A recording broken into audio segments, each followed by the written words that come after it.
오미크론 공포에 전 세계 경제가 흔들리고 있습니다. 자, 이에 따라 우리나라 증시도 충격을 받은 가운데 오미크론의 특징과 현재 경제 전반에 오미크론이 어떠한 영향을 미치고 있는지를 분석해서 이번 시장의 변동성을 우리가 저가 매수의 기회로 활용을 하는 게 좋을지, 아니면 추가 하락을 대비하기 위한 매도를 하는 게 좋을지 이번 영상을 통해 한번 알아보도록 하겠습니다.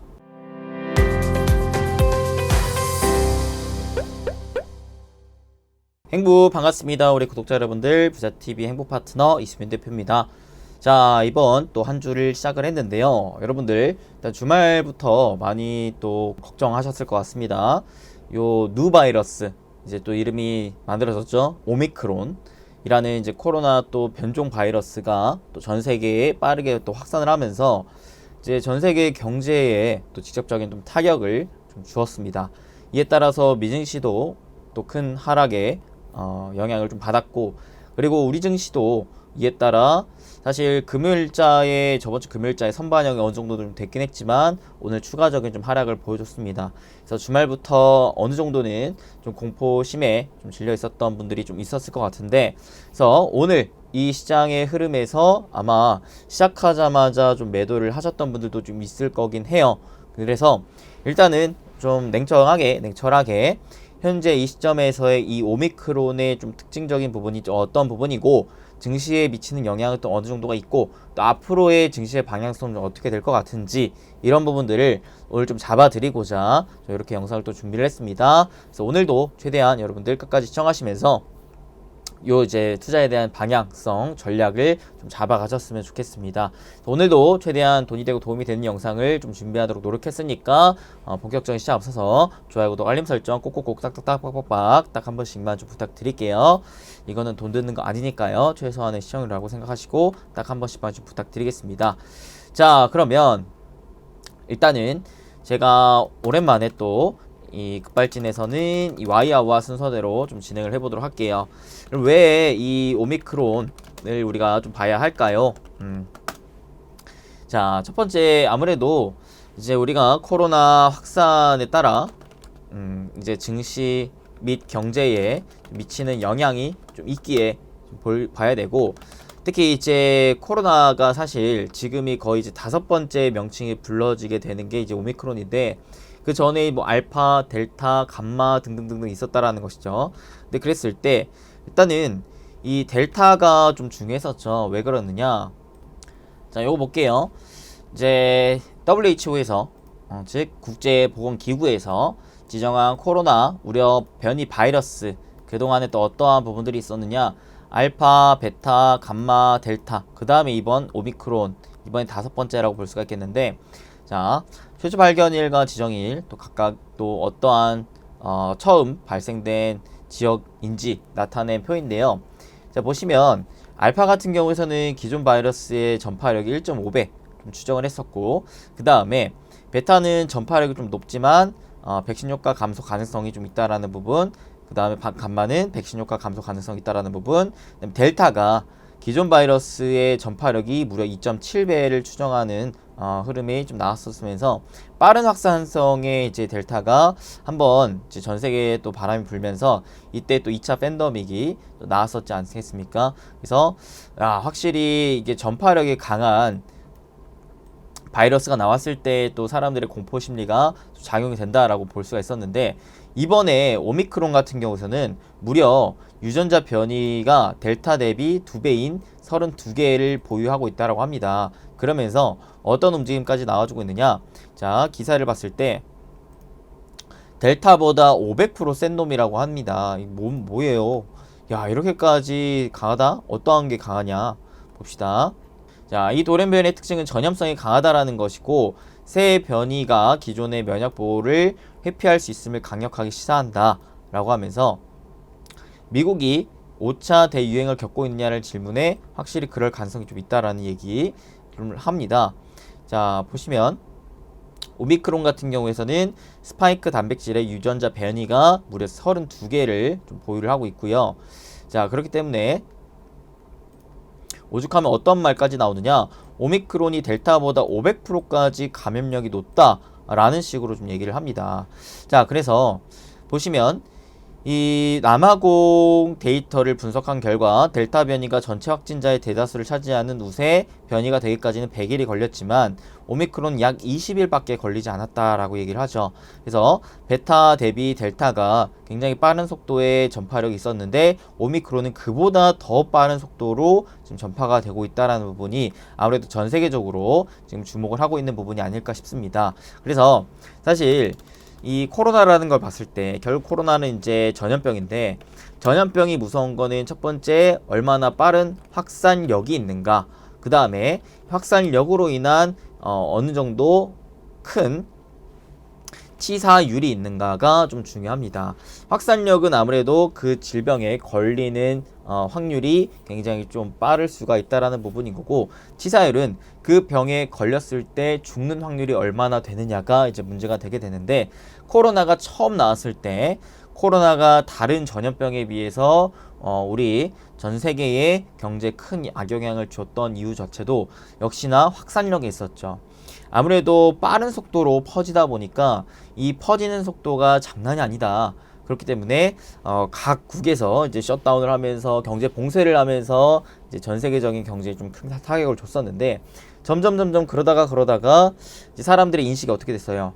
야, 확산력이 빠른 대신에 이게 치사율은 좀 낮다. 사람이 결국에는 전염병에 걸려도 죽지 않는다면 그렇게까지 무섭지는 않기 때문에 이 치사율이 낮음으로 인해서 점차 결국에는 백신을 맞고 이 치료제가 나옴에 따라 사람들의 이제 심리 자체가 이제 많이 안심을 하게 됐었다라는 것이죠.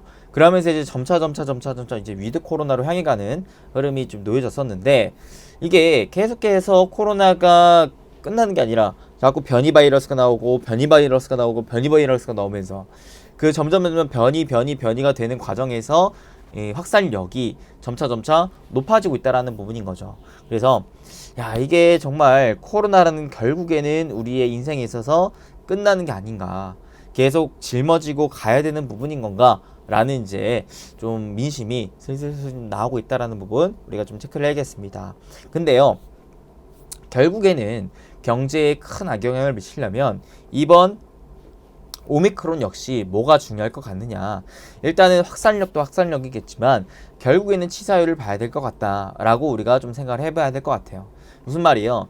이미 지금 백신이 나와 있고 경구용 치료제도 슬슬 지금 좀 상용화가 되려고 하는 시점이기 때문에, 자, 결국에는 코로나가 무서운 게 뭐냐, 약이 들지 않는 것 플러스 얼마나 많은 사망자가 나오느냐, 이런 부분인 거죠. 그래서 약이 들지 않는다라는 것은 기존 백신의 효과가 없느냐, 이런 부분을 일단 우리는 좀 봐야 되겠고, 플러스 이제 치사율을 봐야 되는데, 자, 이에 대해서 이제 분석해 놓은 리포트 자료들을 우리가 하나씩 좀 보면서 실질적으로 이게 우리의 지금 큰 위협이 될 것이느냐 아니냐, 경제 증시엔 어떤 영향을 미칠 것이느냐를 한번 좀 차근차근 좀 보도록 해봅시다. 자, 첫 번째입니다. 일단은 요거 먼저 봅시다. 자, 오미크론 변이를 둘러싼 몇 가지 의문이라는 부분에 대한 리포트 자료가 나온 건데요. 다 오늘 나온 거예요. 봅시다. 일단 WHO가 이번 새로운 코로나 변이 바이러스를 우려 변이로 지정을 하면서 오미크론이라는 것으로 명명을 했습니다. 제가 저번 주 영상에서 뭐라 그랬어요? 이번에 이제 누 변이 바이러스가 나오면서 요게 이제 WHO가 긴급 회의를 했다라고 했는데, 자, 여기에서 이제 두 가지 갈림길에 있다라고 했죠.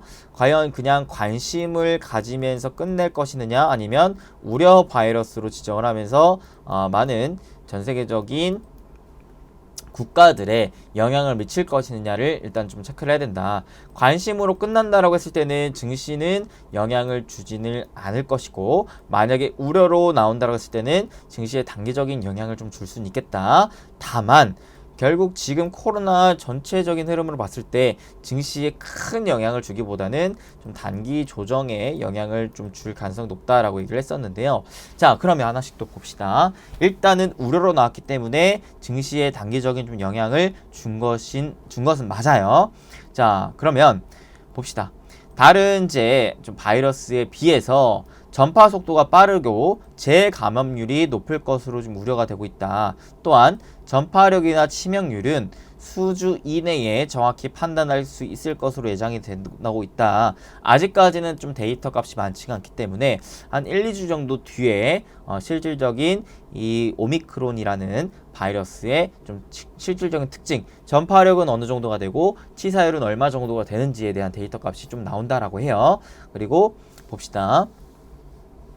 최근에 워낙 지금 빠르게 전파가 되고 있긴 해요.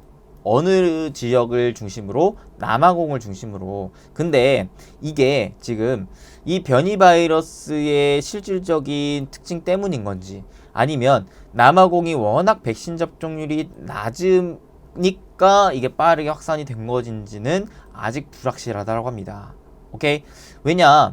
이 남아공이 혹여라도 백신 접종률이 높았었다면 그렇게까지 빠른 속도로 전파되지 않았을 수도 있겠다라는 생각을 할 수 있는 것이죠. 그렇다라고 봤을 때는 야 그러면 결국에는 백신 효과가 있다라는 것이니까 백신 빨리 맞으면 오케이 문제 없어 라고 인식할 수 있기 때문에 그래서 이 부분은 우리가 좀 더 지켜봐야 된다 라는 부분으로 생각을 하셔야 되고 그 다음 모더나랑 지금 누가 자 화이자가 기본 백신의 오미크론이라는 것에 대한 효능을 검증하고 추가적으로 이 백신 조기 개발 가능성을 시사한 상황입니다. 자, 요게 좀 긍정적이죠? 무슨 말이느냐? 자, 기존에 사실 델타 때는 어떠한 문제가 있었냐면요. 델타 때는 제가 저번 주 영상에서도 얘기했겠지만 각 세계 각국에서 이 대응의 속도가 좀 늦었어요. 그렇기 때문에 빠른 속도로 이미 확산이 되고 나서 늦장 대응을 하다 보니까 어느 정도 이 경제에 미치는 영향도 좀 길어졌었다라는 것이었는데 그걸 한번 겪어보다 보니까 이번에는 좀 각국이 발빠른 대응을 하기 위한 움직임을 좀 보여주고 있습니다. 실질적으로 미국도 미리미리 어느 정도 좀 봉쇄력을 좀 내리고 있는 부분이 좀 있고요. 유럽 역시도 마찬가지. 일본 같은 경우서도 아예 지금 다른 국가들에서 여행을 오는 건 좀 차단하겠다라는 것으로 좀 대응을 내고 있고, 그다음에 이제 백신 업체들도 마찬가지. 보다 빠르게 요거 관련된 백신의 개발을 좀 빨리빨리 하겠다라는 식으로 지금 나오고 있는 움직임입니다. 그래서 이거 관련된 백신만 나와준다면 마찬가지로 그렇게까지 큰 위협이 되진 않겠죠. 그 다음 이번에 코로나 이 오미크론에 대한 확산은 국내 진단기업 주가에 큰 모멘텀으로 작용할 전망이라고 합니다. 자, 그래서 이번 오미크론 변이도 역시 델타 변이와 같이 새로운 키트 개발이 요구되고 있기 때문에 최근에 급증하는 확진자 수와 함께 진단기업들에 대한 새로운 주가 모멘텀으로 작용할 수 있을 것이라고 얘기를 하죠. 실제로 오늘 진단키트 관련주들의 흐름이 굉장히 좋았습니다. 이 부분은 점차 또 다른 리포트를 보면서 얘기를 할게요. 자, 이 리포트를 좀 더 보겠습니다. 자, 보시면 자, 32개의 돌연 변이를 가진 오미크론의 등장이라고 하죠. 기존 델타 변이의 2배 수준이라고 합니다. 32개에 향하는 돌연 변이를 갖고 있다고 하는데요. 이 돌연 변이가 많다 하더라도 치명률이 높아지지는 않는다라는 게 좀 특징이 아닌가. 왜 그러냐? 아직 뭐 물론 100%의 결과가 발표된 건 아니지만 이제 과거 역사적으로 봤을 때 통상적으로 전염이 잘 되는 바이러스일수록 치명률이 낮았다라는 특징을 좀 가져갑니다. 무슨 말이에요? 코로나도 마찬가지, 델타도 마찬가지.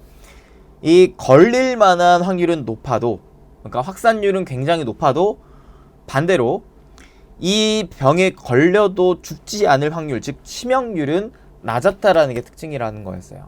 아까 이제 제가 처음에 얘기했다시피 결국 이 전염병이라는 게 무서운 게 뭐냐? 약이 들지 않는다라는 것, 약이 없다라는 것. 그 다음에 두 번째, 결국에는 요 사망할 가능성 좀 있다라는 것. 이게 확률이 높으면 높을수록 공포감이 더 커지겠죠. 아니 그냥 바이러스에 내가 감염돼서 잠깐 아프고 말면 뭐 그냥 감기 걸리는 거, 독감 걸리는 것과 똑같이 생각을 하면서 그렇게까지 이에 대한 공포가 없을 거란 말이죠. 하지만 치사율이 만약에 높다면 이거는 큰일 나는 거예요. 확산율도 높은데 치사율까지 높으면 내가 집 밖에 나가겠습니까? 안 나가죠. 국가 입장에서도 어때요? 국가 간의 교류를 하겠습니까? 하기 어렵겠죠. 최대한 봉쇄를 더 하려고 하겠고 어떻게든 사람이 죽는 거를 방지하고자 더 봉쇄를 강화할 것이다라는 말입니다.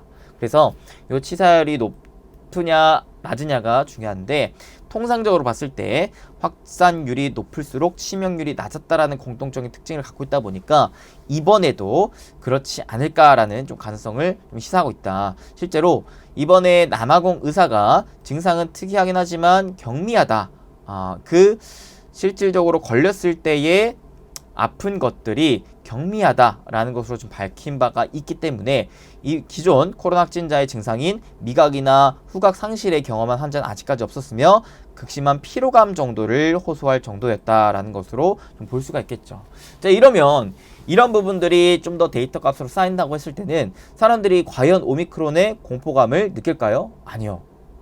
아무리 이게 걸려도 그냥 피로한 정도로 끝나니까 이건 뭐 감기랑 별반 다를 게 없다라는 거거든요. 그죠? 그래서 그렇게까지 공포를 느낄 것이 없지 않겠냐, 이런 흐름이 이어진다면 그런 가능성이 좀 높다라는 것으로 생각을 하시면 되겠고, 그 다음에 접종률이 낮은 지역 위주로 계속해서 변이 바이러스가 발생하고 있다라는 거예요. 이전에 델타 변이가 일어났었던 인도처럼 그때 당시 접종률이 5% 이하였거든요. 자, 그래서 이 백신이라는 게 여러분들 아실지 모르겠지만 코로나 바이러스의 스파이크 단백질을 타겟을 합니다. 그 안에 있는 스파이크 단백질을 타겟을 해요. 그래서 바이러스에 부분적인 공격을 주는 것만으로도 예방 효과가 있다라는 것으로 뜻하고, 그에 따라 바이러스 자체가 변이가 일어날 확률을 급감시켜 준다라는 뜻으로 얘기를 드릴 수가 있겠습니다. 그렇기 때문에 자, 이 바이러스 단백질 모든 부분을 커버할 수 있는 백신이 있다면 가장 이상적이겠지만, 그냥 이 스파이크 단백질의 부분을 타겟을 하더라도 바이러스 자체에 타격을 주기 때문에 기존의 백신 효과가 없어질 수는 없다라는 거예요. 그러니까 효과가 뭐 예를 들어 만약에 100%를 기준으로 봤을 때 완전히 100%에 가까운 효과는 못 봐도, 그죠? 만약에 A라는 변이 바이러스가 있고, 그러니까 알파, 베타, 감마, 델타, 지금 오미크론까지 총 5개의 변이 바이러스 나옴에 따라서 만약에 내가 하나의 백신이 있다라고 쳐봐요. 오케이? 그래서 예를 들어 뭐 Z라는 백신을 A한테 주사하거나 B한테 주사하거나 C한테 주사하거나 D한테 주사하거나 각각의 주사를 했을 때 확률은, 즉 효과의 가능성 자체는 예를 들어 뭐 70%, 뭐 80%, 90%, 60% 이렇게 각각 다를 수는 있겠지만 어느 정도 효과는 다 나온다라는 공통적인 특징을 좀 갖고 있다라는 거예요. 그래서 예방률이 기존의 코로나 바이러스 대비는 낮겠지만, 무슨 말이에요? 이 오미크론의 타겟층에서 맞는 백신이 아니기 때문에 기존 백신을 맞는 것에 대해서 확실히 예방률 자체는 낮겠지만 한 60% 정도는 좀 추정이 된다. 화이자 백신 기준 델타 변이 예방률이 한 80에서 90% 정도가 되는 거에 따라서는 좀 작긴 하겠지만 그래도 예방률을 높일 수는 있다 라는 것으로 지금 데이터 값이 나온다라는 겁니다. 자, 그렇기 때문에 부스터샷의 중요성이 대두가 된다. 무슨 말이에요? 백신을 그래도 맞는 게 안 맞는 것보다는 낫다라는 거예요. 지금 변이 바이러스에 대해서. 자, 그렇기 때문에 개발도상국 빈국의 백신 공급이 빨라질 것으로 전망이 되고 있고, 그 중에서도 콜드체인이 필요하지 않은 제조합 단백질 기반의 백신, 즉 SK바이오사이언스라든지 노바렉스가 만들고 있는 그리고 변이용 부스터샷을 선제적으로 개발 중이었던 업체들의 업사이드가 커진다라는 판단을 지금 내리고 있습니다. 어디에서? 여기 어디죠? 이베스트. 이베스트에서 나온 건데요. 자, 그래서 결국 요 리포트에서 나온 얘기는 뭐냐? 결국에 요 오미크론 자체가 확산율은 높지만 지금 뭐랄까요?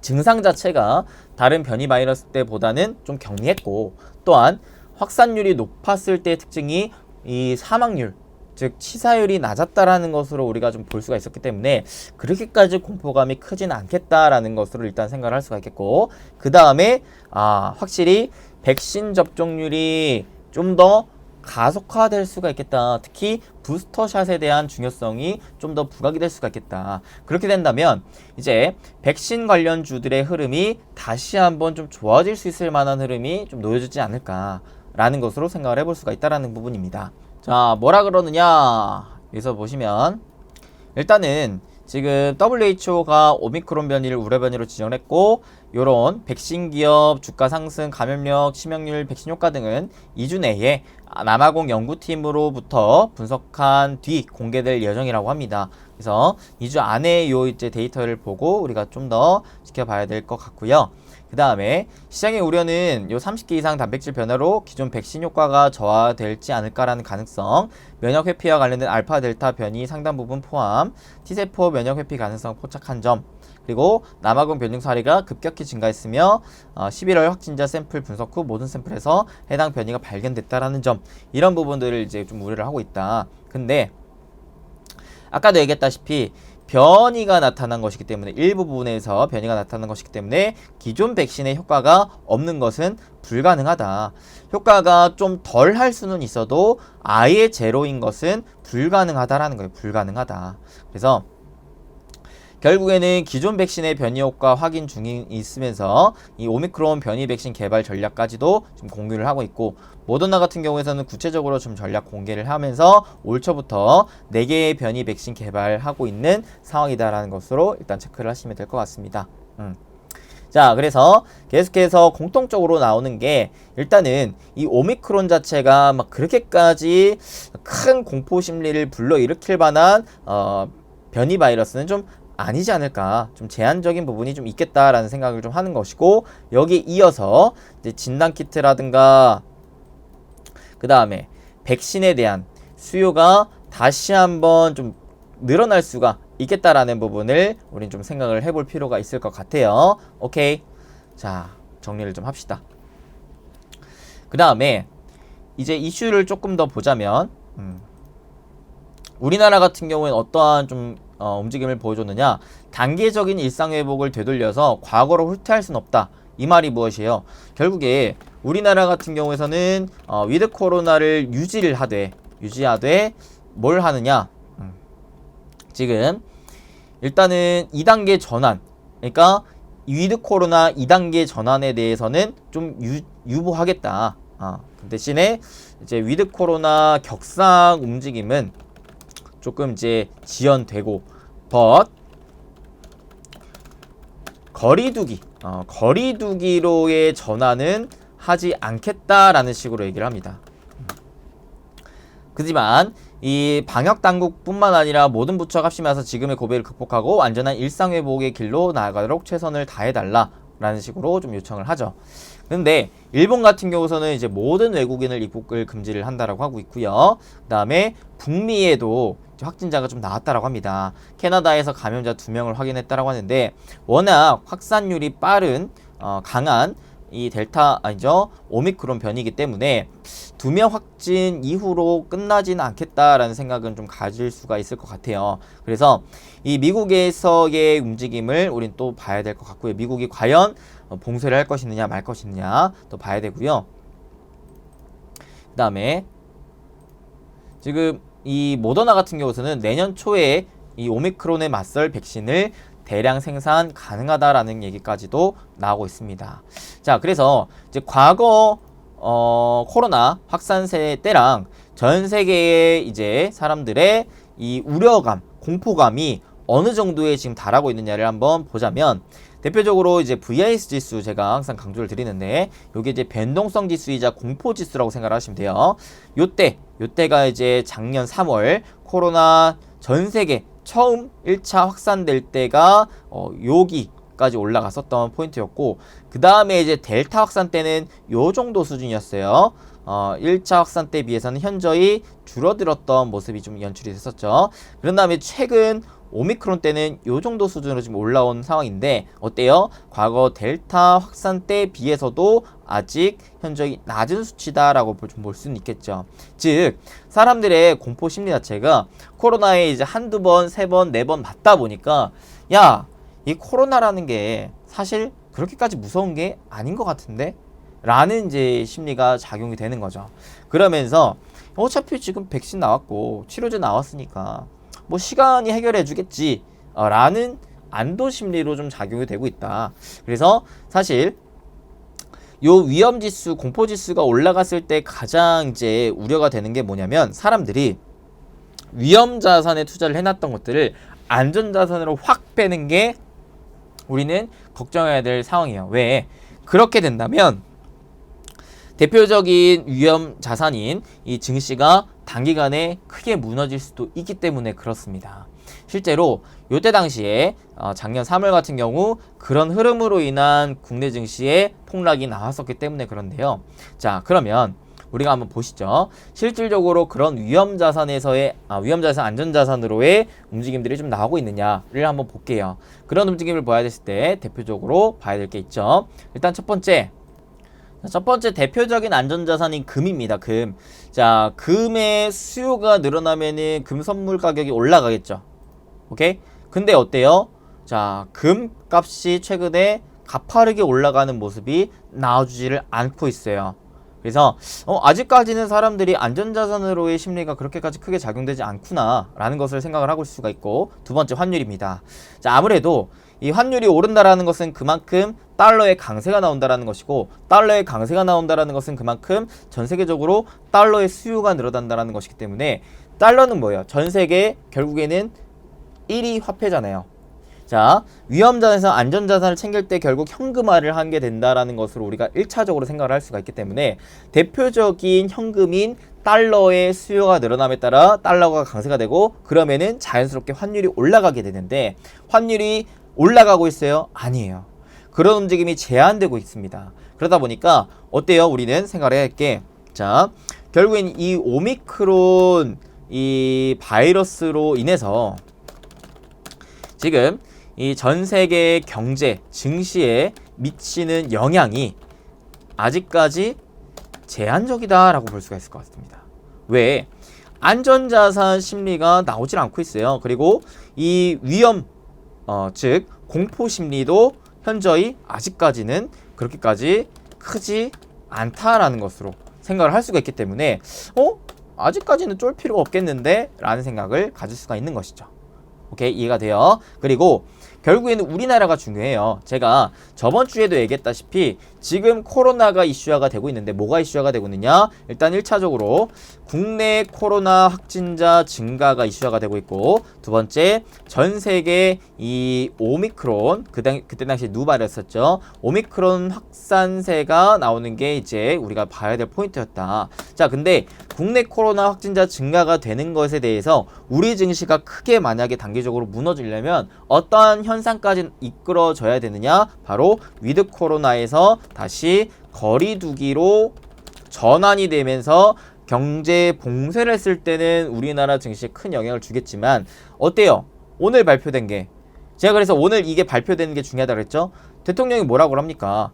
후퇴할 수 없다라고 그러잖아요. 결국엔 위드 코로나 결국에는 유지한다라고 하잖아요. 그렇기 때문에 이에 대한 타격은 국내 증시에는 좀 미미하다. 오히려 이 흐름에 따라 반등세가 좀 나올 수 있는 부분인 거고, 다만 아무리 그렇다 하더라도 확진자가 계속해서 늘어나는 것은 우리가 좀 주의를 할 필요가 있어요. 긍정적인 건 다행히도 4,000명대에서 이 뚫고 올라가는 게 아니라 좀 진정이 되고 있는 모습은 좀 연출이 되고 있기 때문에 아직까지는 그래도 좀 괜찮을 것 같아요. 근데 그러면 두 번째, 전 세계 오미크론 확산세, 결국에는 아프리카 쪽에 확진되는 거는 우리나라 경제에 그렇게까지 큰 영향을 주지는 않습니다. 결국 미국과 중국과 유럽, 그 다음에 이제 동남아까지는 우리가 봐야 되는데, 동남아를 보는 거는 우리의 생산 기지가 거기에 많이 있기 때문에 얘기를 드렸었죠. 자, 그런데 이 상황에서 어때요? 아직까지는 그렇게까지 크게 영향을 주지는 못하고 있어요. 물론 확진자가 나오곤 있지만 결국 이 국가들이 경제를 봉쇄할 것이느냐 가 중요한 부분이거든요. 경제를 봉쇄를 하면 아무래도 우리나라 수출에 직접적인 타격을 줄 것이고, 동남아 같은 경우에서는 이제 공장이 다시금 셧다운 되면은 우리의 생산 기지에 대한 차질이 있기 때문에 또 공급난 이슈로 또 기존의 공급난에 따라서 악영향을 받았었던 이제 산업들이 계속해서 악영향을 좀 이어질 것 같다라는 식으로 좀 얘기를 했었습니다. 근데 이 움직임이 아직까지는 그렇게 뚜렷하게 나오질 않고 있기 때문에 사실 증시에 미치는 영향이 아직까지는 이 오미크론에 대한 부분은 좀 제한적일 가능성이 매우 높다라고 생각할 수가 있을 것 같아요. 오케이? 그러다 보니까 아직까지는 여러분들이 이에 따라서 증시가 무너질 것을 미리 걱정할 단계는 아니지 않나 라는 것으로 생각을 할 수가 있겠죠. 오케이. 자, 그래서 저는 개인적으로 이 오미크론이 증시에 미치는 영향은 좀 단기적인 영향으로 좀 마무리될 가능성이 높지 않겠냐. 실제로 오늘 외국인 기관도 오히려 빠졌을 때 더 강하게 매수하는 움직임까지 보여줄 정도였으니까요. 오케이. 자, 그리고 여기에서 우리가 이거는 이제 단기적인 흐름을 얘기를 드렸던 것이었고, 중장기적인 흐름, 결국에는 코로나보다 더 중요한 경제의 이 방향성, 결국에는 큰 방향성을 우리가 봐야 되는데, 제가 저번 주에도 분명히 얘기 드렸습니다. 12월 증시에 대한 전망을 얘기를 할 때 가장 이 증시에 있어서 봐야 될 거는 코로나가 아니라 요거다. 첫 번째, 인플레이션에 대한 우려감. 그죠?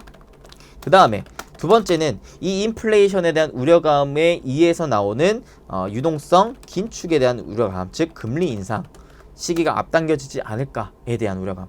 마지막 세 번째가 이제 미국의 부채 한도에 대한 우려감이었습니다. 자, 그런데 여기에서 오히려 오미크론이 이 큰 방향성에 있어서는 긍정적인 흐름을 지금 연출시키고 있어요. 무슨 말이 있느냐? 자, 일단은 이 유동성 긴축 금리 인상이 최근에 어떤 부분 때문에, 자, 물가가 계속해서 올라가고 있었죠. 무려 31년 만에 가장 큰 상승폭까지 나올 정도의 물가 상승률이 있었고요. 미국 같은 경우. 그 다음에 실업자 청구 건수가 또 코로나 이전 사태로 회복을 하면서 고용이 또 회복이 되고 있다라는 부분이 연출이 되었습니다. 그러다 보니까 연준 입장에서 봤을 때 금리를 인상해야 될 것 같다라는 흐름이 연출이 되었다라는 거죠. 사실 파월 연준 의장이라든지 브레이너드 부의장 같은 경우는 가능한 이 금리 인상 시기를 좀 늦출 것이 좋겠다라는 움직임이었는데, 아니 지금 최근까지의 흐름이 이렇다 보니까 금리 인상 시기를 보다 빠르게 앞당길 수밖에 없는 흐름이 연출이 되었었다라는 거죠. 근데 오미크론 때문에 어떠한 흐름이 나와줬느냐? 바로 유가가 단기간 급락을 보여줍니다. 유가의 단기 급락을 보여줍니다. 자, 물가 상승에 있어서 이 유가의 흐름이 가장 또 직접적인 타격을 줬었다라고 얘기를 했었는데요. 자, 이 오미크론 확산세로 인해서 물가가 직접적인 영향을 주는 유가가 단기간 급락을 합니다. 자, 그러다 보니까 이 인플레이션에 대한 우려감이 점차 낮아질 수 있겠다라는 부분으로 우리가 생각할 수가 있다라는 부분인 거죠. 유가가 하락함으로 인해서. 자, 그러면 이 인플레이션에 대한 우려감이 해소가 되는 부분에 있기 때문에, 자, 이제 다가오는 FOMC에서 파월 연준 의장이 어떻게 금리 인상을 연기시킬 명분이 지금 생기고 있다라는 거예요. 즉, 인플레이션에 대한 우려감이 지금 해소가 되고 있다, 떨어지고 있다라는 것으로 얘기를 할 수가 있겠죠. 그리고 이 오펙 플러스 회의 자체도 오미크론 출현 때문에 좀 연기를 짓게 됩니다.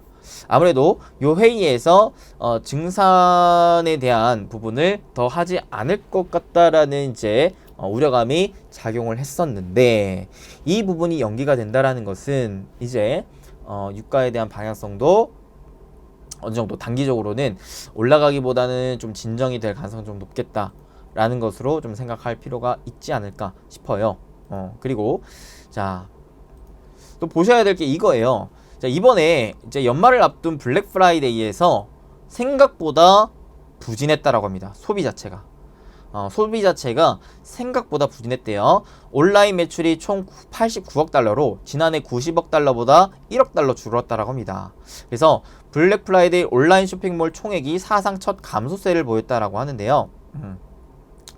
아무래도 미국의 내 61%가 이미 연말 쇼핑을 시작을 했으면서 약 28%에 해당하는 소비자는 이미 연말 쇼핑을 마무리해서 그러는 게 아닌가라는 부분도 나오고 있다라고 하죠. 그래서 자, 소비 자체가 좀 진정이 됐다라는 부분 역시 마찬가지 금리 인상을 좀 연기시킬 명분으로 작용될 수 있다 라는 것으로 좀 생각을 해볼 수가 있겠는데요. 자, 그래서 뭐가 중요하느냐? 일단 이번 주에 제롬 파월 연준 의장의 입에 좀 주목을 해야 되자. 즉 어떠한 발언이 나올 것이느냐. 자, 일단은 월요일날 제롬 파월 연준 의장은 뉴욕 연은 행사에 참여해서 개화사를 할 예정이고, 그 다음에 화요일 수요일에 또 예정되어 있는 의회 연설도 있다. 그래서 여기에서 오미크론 변이 바이러스에 대한 생각을 밝힐 가능성이 높기 때문에 이번 파월 연준 의장의 발언을 주목을 해보자.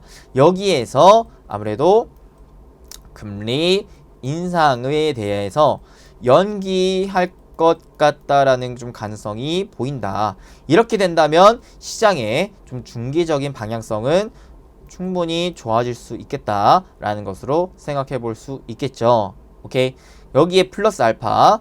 자, 3일까지 시한을 연장한 부채 한도, 회계 연도 예산안, 그 다음에 15일로 예상되는 미국 부채 한도 관련 이슈, 요것도 이제 체크를 해봐야겠다.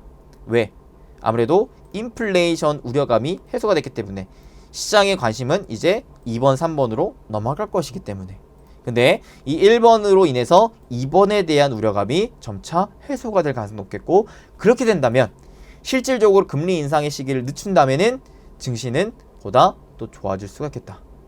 그래서 오미크론이 실질적으로 지금 단기적으로는 시장을 깨트리는 것으로 안 좋게 볼 수도 있겠지만, 이게 좀 더 호흡을 길게 가져간다면 오히려 오미크론 덕분에 시장이 좋아질 수도 있겠다라는 생각도 할 수 있는 겁니다.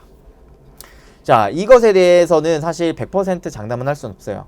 아직 이 오미크론의 직접적인 데이터가 확보가 안 됐기 때문에. 그래서 일단 이 1, 2주 정도는 차분하게 좀 지켜봐야 되겠고, 근데 점차 이제 나오는 이슈에 좀 민감해야 되겠죠. 오미크론이 확실히 기존 백신에 통한다 라는 이슈, 그 다음에 플러스 사실상 그렇게 치사율이 크지 않다 라는 이슈가 나온다고 했을 때는 오미크론에 대한 공포감은 더욱더 떨어지면서 증시는 보다 반등세가 강하게 나올 수가 있겠고, 여기에서 플러스 하지만 확산세는 빠르기 때문에 당장 금리를 인상을 하기에는 무리가 있겠다라는 식의 움직임이 연준 쪽에서 나온다라고 했을 때는 중기적인 시장의 방향성은 충분히 긍정적일 수 있다 라는 식으로 좀 얘기를 할 수가 있을 것 같습니다.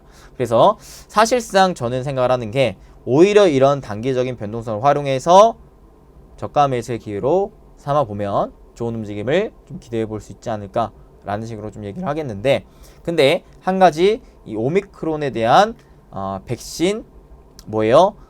영향과 또한 치사율까지는 여러분들이 좀 확인을 해 봐야겠다 라는 것으로 얘기를 하겠고, 혹여라도 연준에서 금리 인상 시기를 좀 늦춰야 되겠다라는 식의 발언이 파월 쪽에서 나온다고 했을 때는 그때 비중을 좀 더 실어도 되지 않겠냐라고 얘기를 좀 드릴 수가 있겠습니다. 오케이. 그리고 자, 여기에서 혹시라도 백신 또는 치료제가 오미크론의 효과가 없다라는 식의 충격이 나온다라고 했을 때는 그때는 증시의 충격이 진짜 나올 수가 있어요. 그때는 여러분들이 현금 확보를 좀 해야 됩니다. 오케이. 그래서 요건 좀 체크를 하시고, 그 다음에 자, 우리 정부가 또 얘기를 했던 게 또 뭐가 나왔냐면 오늘 요런 이슈가 나왔어요. 단계적 일상 회복 2단계 시행은 유보하겠지만 백신 접종을 3회를 기본으로 잡는데요. 즉 부스터샷을 한 번 맞는 게 아니라 2번 맞아야 된다. 3회까지 맞아야 된대요. 자, 그러면 이렇게 된다면 또 어떠한 것들이 부각을 받겠습니까? 아무래도 백신 관련주가 좀 탄력을 단기적으로 받을 수는 있겠습니다. 오케이. 자, 요거는 여러분들이 좀 생각을 하셔야 돼요. 3차 부스터 샷으로 인한 백신 관련주들이 좀 부각을 받을 수가 있겠다라는 부분 단기적으로 좀 생각을 하셔야겠죠. 그 다음에 자, 이 위드 코로나 관련주들은 시간이 더 필요하겠다. 이 기간 조정이 더 길어질 듯하다. 그래서 내가 빨리 수익을 내고 싶다고 하시는 분들은 위드 코로나 관련주는 비중을 좀 줄이고 다른 애들에게 좀 주목을 하시는 게 낫겠지만, 결국에는 방향성 자체가 우리 정부도 역시 단기적 일상 회복을 늦춘다라는 것 뿐이지 방향성을 깨진 않는다라고 얘기를 하고 있기 때문에 방향성은 분명하나 요 시간이 조금 딜레이 될 것 같다. 그래서 오히려 시간에 투자를 하는 사람들은 저가 매수의 기회를 삼아도 되겠지만, 나는 요 속도가 중요하다고 생각하시는 분들은 오히려 위드 코로나 관련주는 단기적으로 빠져나오고 오히려 이런 백신 관련주 쪽으로 단기적인 매매를 해보시는 것도 좋겠다. 근데 다만 나는 속도가 아닌 방향을 보고 싶다 하시는 분들은 오히려 위드 코로나 관련주 조금 시간은 좀 딜레이 되겠지만 좀 쌀 때 좀 담아가는 것도 나쁘진 않겠다라고 얘기를 좀 드릴 수가 있겠죠. 그리고 한 가지, 여러분들이 오늘 모두 다가 여기에만 포커싱이 맞춰져 있을 때 사실 보다 더 큰 방향성의 움직임은 더 가시화가 되고 있었다라는 걸 좀 알려드리고 싶습니다. 자, 어떤 리포트? 요런 리포트. 첫 번째, 메타버스. 제가 여러분들한테 장기적으로 봐야 될 섹터 매자우친 계속해서 강조드리고 있는데, 그 중에 첫 번째 메타버스, 아무래도 내년부터 해가지고 하드웨어 관련주들의 부각이 나올 가능성이 높다라고 했었죠. 다시 한번 그에 관련된 리포트가 나옵니다. 애플이 내년에 노트북 성능의 메타버스 XR 기기를 출시한다라고 합니다. 내년에 출시될 애플 XR은 맥북 프로에 탑재될 M1 프로세스를 채택할 것으로 보이기 때문에 아이폰과 맥북 연결 없이도 노트북과 같은 강력한 컴퓨팅 파워를 시현하고, 그 다음에 고해상도 OLED 디스플레이 OLED OS 제가 계속 강조드리죠. 여기가 장착되며 3D 입체 영상 구현을 위해 이것도 제가 강조하죠. 3D 센싱 모듈, 즉 3D TOF가 탑재될 것으로 예상이 된다라고 합니다. 그 다음 메타버스 10년 내 아이폰을 대체한다고 하죠. 그래서 애플 CEO 팀 쿡은 뭐라 그러느냐, 포스트 아이폰으로 XR 기기를 제시했고 10년 내 XR이 아이폰을 대체할 것이다 라는 큰 방향성을 좀 제시를 했습니다. 그렇기에 기존의 스마트폰에 대한 혁신으로 관련주들이 겁나 올라갔다면 향후 10년에는 메타버스 혁신으로 인해서 메타버스 관련주들이 또 큰 상승을 이끌어낼 수 있다라는 것은 계속 여러분들이 체크를 하셔야 된다. 애플뿐만 아니라 지금 어느 부분 마이크로소프트, 메타, 소니, 구글 역시도 메타버스 기기 출시를 통한 적극적인 시장 진입이 내년부터 나올 것이기 때문에 여러분들이 미리 이런 부분들을 계속해서 좀 체크를 하셔야 된다. 오죽하면 2024년 글로벌 XR 시장 규모가 350조 원으로 추정, 연평균 무려 113%의 성장이 예상된다라는 거. 이걸 여러분들이 모르면 안 될 것 같아요. 그래서 여기에 이제 아까도 얘기했던 OLED OS, 3D TOF 관련돼서 핵심 기업 누구? LG 디스플레이, LG 노텍 계속해서 여러분들이 좀 주목을 하셔야겠다라고 말씀드릴 수가 있겠죠. 그 다음 여기서 나옵니다. 자, 요거 또 오늘 나온 리포트인데요. 보시면 자, 요 하드웨어가 이제 주목을 받고 있는데, 제가 왜 OLED OS와 3D TOF가 중요하다라고 했어요? 바로 요 어지럼증, 멀미 때문에.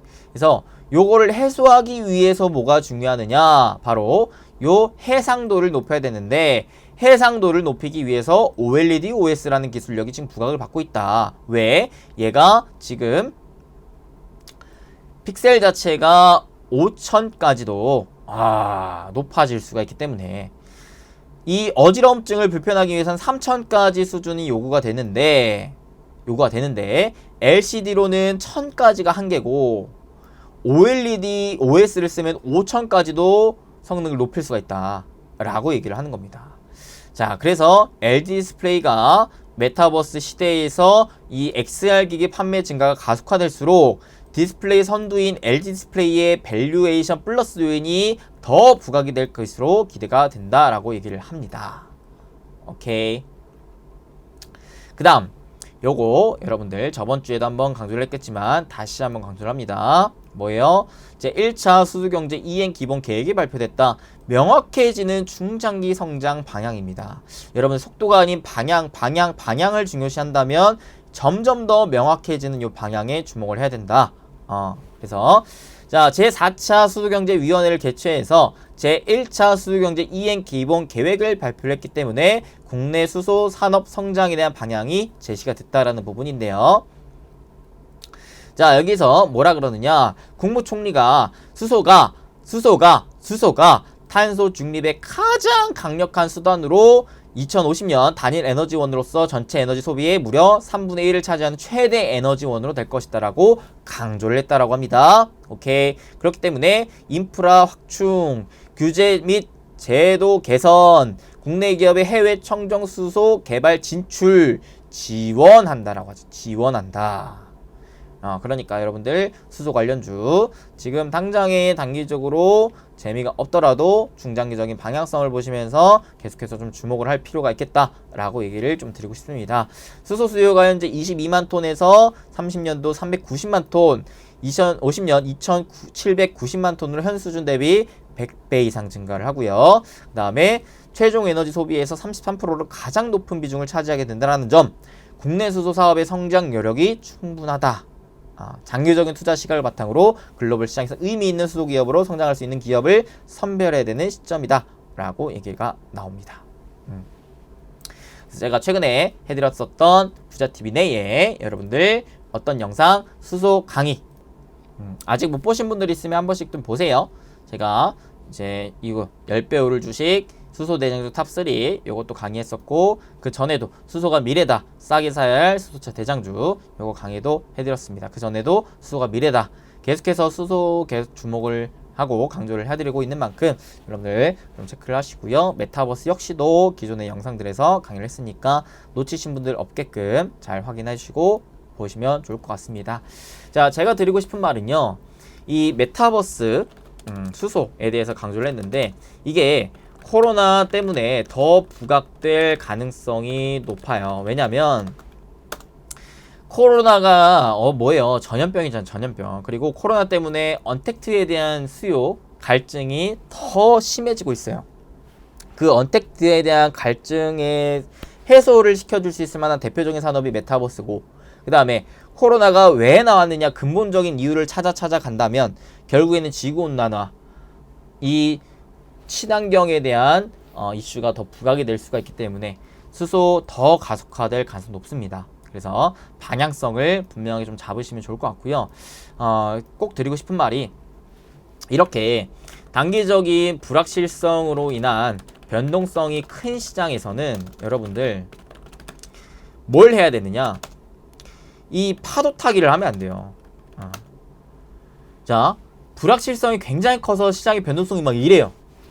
이럽니다. 이게 내가 지금 당장 올라갈지 떨어질지 잘 몰라요. 애매합니다. 코로나 아직 뭐예요? 이 오미크론이라는 코로나에 대한 특징도 아직 안 나왔고, 백신의 효과가 어떻게 나오는지도 아직 안 나왔고, 그 다음에 치명률이 얼마인지도 아직 안 나왔어요. 각 국가에서 경제 봉쇄를 어떻게 할 것인지도 아직 분명하지도 않아요. 이런 상황에서 내가 단기적인 불확실성에 당장 올라갈지 떨어질지에 대해 배팅을 하는 게 맞을까요? 그게 최선일까요? 그게 과연 확률이 높은 투자일까요? 아닐 가능성이 높아요. 그거는 정말 그때그때 내가 그냥 우발적으로 하는 도박일 가능성이 매우 높습니다. 그렇기 때문에 그런 거에 계속 주목을 하기보다는 보다 확률이 높은 장기적인 방향성을 보면서 투자를 하는 게 저는 좋다라고 생각을 해요. 물론 시간은 좀 더 미뤄질 수는 있어요. 이놈의 코로나 때문에 내가 좀 더 기다려야 되겠네. 까짓 거 기다리죠 뭐. 어차피 대출, 신용 끼고 하는 거 아닐 거 아니에요. 그래서 이런 굉장히 불확실성 요인이 큰 시장에서는 여러분들이 최소한 레버리지를 쓰면 안 됩니다. 안전자산, 내가 여유자금으로 차분하게 좀 장기적인 뷰를 보면서 그래도 좀 더 확률이 높은 방향, 그래도 내가 진짜 딱 뚜렷한 방향이 무엇일까, 이런 것들을 보면서 나아가는 게 결국에는 결승점을 생각을 했을 때는 그게 더 좋을 수 있다. 당장에 진다키트 올라간다, 위드 코로나 떨어진다, 진다키트 잡아라, 야 백신 잡아라, 이런 것보다는 좀 더 장기적인 뷰를 보면서 가시는 게 좀 좋지 않을까 싶네요. 사실 코로나 이런 변이 바이러스가 확산이 되는 걸 누가 예측할 수가 있겠습니까? 예측할 수가 없다면 예측하지 마세요. 예측하지 말고 대응하면서 내가 보다 더 강하게 예측할 수 있을 만한 방향이 뭐가 있느냐를 한번 곰곰이 생각을 해보세요. 그 파도는 결국에는 잔잔해지기 마련이니까요. 그래서 물론 힘듭니다. 파도가 치니까 당장에 내 몸이 힘들고 체력이 힘들고 이 멘탈이 힘듭니다. 하지만 힘들다라고 해가지고 무너지면 안 돼요. 무너지면 결국에는 그 손해 고지곳대로 내 계좌에 있는 그대로 다 찍히기 마련입니다. 그래서 투매에 동참하지 마시고, 그 다음에 뇌동매매에 동참하지 마시고, 분명하게 더 냉정하게 냉철하게 하시길 바라겠는 마음으로 오늘 이 영상도 좀 준비를 했고, 좀 더 길게 제가 사실 한 20-30분 하려고 마음을 먹었다가 좀 더 길게 한 만큼 여러분들이 좀 잘 마음 다스리시고 좀 냉정하게 냉철하게 좀 판단해서 결국에는 방향을 보고 달려가셨으면 좋겠다. 아니요, 달려가지 말고요, 천천히 걸어가셨으면 좋겠다, 좀 말씀드리겠습니다. 오케이, 그래서 오늘은 좀 여기까지 하도록 하겠고요. 한 가지 좀 공지를 하자면, 공지를 하자면 지금 최코치님이 그 건강상의 문제로 아무래도 여기 목이 좀 많이 안 좋아요. 그래서 수술에 좀 들어갑니다. 그래서 한 짧게는 한 1, 2주 정도 못 볼 거예요, 여러분들. 좀 아쉽지만 기다려 주시고 이 또한 기다려 주세요. 왜? 결국에는 오실 거니까. 결국에는 오실 거니까 좀 아쉽지만 기다려 주시고 대신에 그 기간 동안은 제가 좀 더 채워 드릴게요. 그래서 원래 제가 월요일날 오늘 찍어드린 영상 업로드 되고 이제 화요일날 이제 라이브 하고 그 다음에 원래는 이제 화요일날 목요일날 그 다음에 요때 이제 최코치님 영상 7시에 영상 올려드렸거든요. 그죠? 근데 요거를 제 영상으로 대체합니다. 그래서 요때 이제 저의 그 공모주 12월 공모주 영상 올라가고요. 그 다음에 요 목요일 때는 저의 또 뉴 컨텐츠 기대해 주세요. 행부 인터뷰 영상 요거 한번 또 기대를 해주세요. 그래서 요거 올라가니까요. 요거 또 마저 보시고 그렇게 좀 최코치님을 기다려 주시면 될 것 같습니다. 그 다음에 지금 다이어리를 제작하고 있는데요. 아마 12월 좀 중순쯤에 나올 것 같아요. 그래서 12월에 다시금 좀 공지를 해드릴 수 있도록 하겠고요. 그 다음에 부자TV 그 멤버십 제도도 아마 이번 주 금요일부터 좀 진행이 될 것 같습니다. 멤버십은 나중에 좀 추가적으로 자세하게 공지를 하겠지만 이제 기초 강의 그리고 이런 교육 자료 이런 것들에 대한 부분들을 이제 멤버십화해서 진행이 될 것 같으니까요. 이 부분도 좀 참고를 하시면은 좋을 것 같습니다. 오케이. 뭐 멤버십 한다고 해가지고 기존에 저희가 올려드리는 영상 없는 건 아니에요. 기존에 이제 제가 했던 뭐 라이브 방송 그다음에 이렇게 올려드린 영상들 계속해서 여러분들께 무료로 제공을 해드릴 거니까 그 부분 걱정하지 마시고요. 계속해서 저희 부자TV와 함께 해주시면 좋을 것 같습니다. 자, 그러면 오늘의 영상 여기까지 하도록 하겠습니다. 여러분들 힘내시고요. 지치지 마시고 포기하지 마시고 결국에는 속도가 아닌 방향성, 우리가 이겨낼 것, 우리가 승리할 것이다라는 방향성을 굳건히 믿고 다짐하고 간직한 채로 앞으로 힘들더라도 나아가셨으면 좋겠습니다. 결국 그 끝에 이기는 자가 진정한 승리자일 것이니까요. 여러분들이 진정한 승리자가 되길 바라는 마음으로 저는 또 다음에 더 좋은 정보와 영상으로 찾아뵐 수 있도록 하겠습니다. 오늘 영상 도움이 되셨으면 여러분들 잊지 마시고 좋아요, 구독, 알림 설정 꼭꼭꼭 딱딱딱 빡빡빡 딱 한 번씩과 댓글 자유롭게 남겨주시면 감사하겠습니다. 그럼 저는 또 다음에 뵙겠습니다. 여러분들 끝까지 시청해주셔서 진심으로 감사드립니다. 뿅!